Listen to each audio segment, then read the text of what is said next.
So the integral from 0 to 4 from the same thing, f of x delta x, but not delta x in the integral though.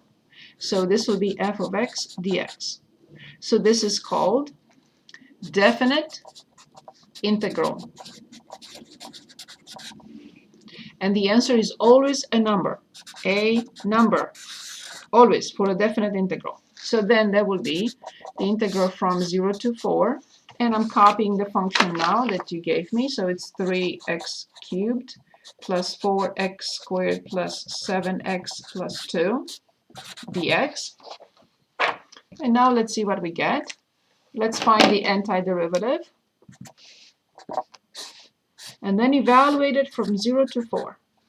Which function prime is this? It's 3x to the 4th over 4 plus 4. Which function prime is this? X to the 3rd over 3 plus. Which function prime is this? 7x squared over 2 plus 2x. All I have to do is plug in 4 and subtract when I plug in 0. Luckily, I don't have to do that because this is 0, this is 0, this is 0, this is 0. Not all functions will have that. But this is polynomial, and when I plug in 0, it's 0. So all I have to do is calculate 3. 4 to the 4th over 4 is just 4 to the 3rd, plus 4 to the 4th over 3, plus, this is 16 over 2, which is 8, and plus 8. So let's see what I get. So 3 times 4 to the 3rd, plus 4 to the 4th. No, that's why I don't like this calculator. Times 4 to the 3rd. It has a mind of its own. So plus 4 to the 4th power divided by 3, and plus 56 and plus 8. I always forget to do that. Okay, plus 4 power 4 divided by 3, and then plus 64.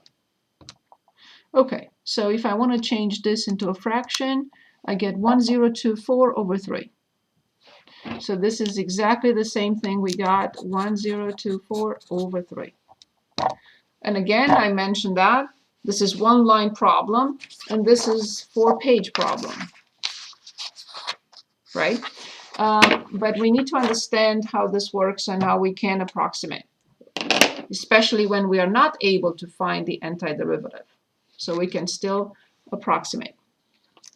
Okay, so I would like to talk about the definite integral now. I have one Yes. question. Yes. So the line that has 4 on the top and 0 on the bottom, what if it was a different number other than 0?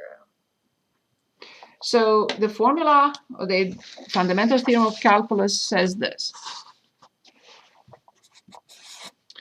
The integral from a to b from f of x dx equals the antiderivative evaluated from a to b, meaning f of b minus f of a.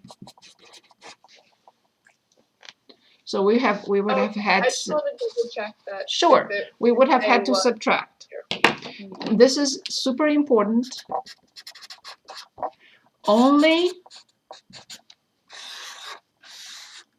for f of x continuous function on a comma b. And this is called fundamental theorem of calculus. In your book, this is considered fundamental theorem of calculus part 2. FTC, fundamental theorem of calculus part 2 or 2, whatever you want to call it.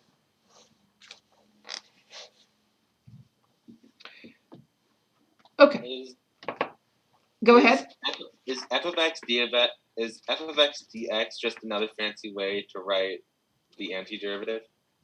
This one? Yes. No. is f of x dx. Okay. Okay? And this is taken care of by the integral. All I'm this, just trying to see why we use the antiderivative. this one, this is the antiderivative of this. So this is a function, and the antiderivative is this.